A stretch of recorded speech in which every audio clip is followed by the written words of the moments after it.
বিরোধীদের উপরে হামলা, হাইকোর্টের জনস্বার্থ মামলা দায়ের, অভিষেক সহ বিরোধী নেতাদের উপরে হামলা, ডিম ছোড়ার অভিযোগ, বিরোধী রাজনৈতিক দলের কার্যালয়ে ভাঙচুরের অভিযোগ, আদালতের দৃষ্টি আকর্ষণ করে দ্রুত শুনানির আবেদন।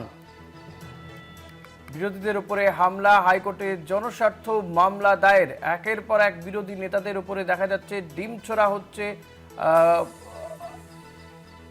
ভাঙচুর চালানো হচ্ছে পার্টি অফিস। পীযূষ কান্তি নাগ রয়েছে। পীযূষ, কি জানা যাচ্ছে এই মামলা সম্পর্কে? এই মামলা কি দায়ের করা হয়েছে এবং শুনানি কখন, কি জানতে পারছি?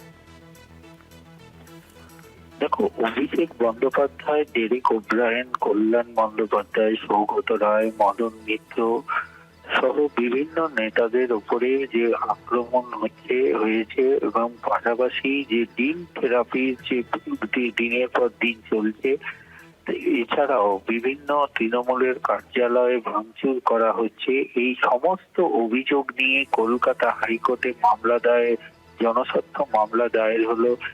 মামলা দায়ের করলেন আইনজীবী দানিশ ফারেক এবং ভারপ্রাপ্ত প্রধান বিচারপতি তপব্রত চক্রবর্তীর ডিভিশন বেঞ্চের দৃষ্টি আকর্ষণ করে আইনজীবী শীর্ষণ্য বন্দ্যোপাধ্যায় মামলার দ্রুত শুনানির আবেদন জানান।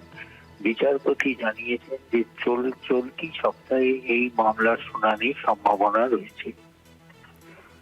পীযূষ, থাকো আমাদের সঙ্গে।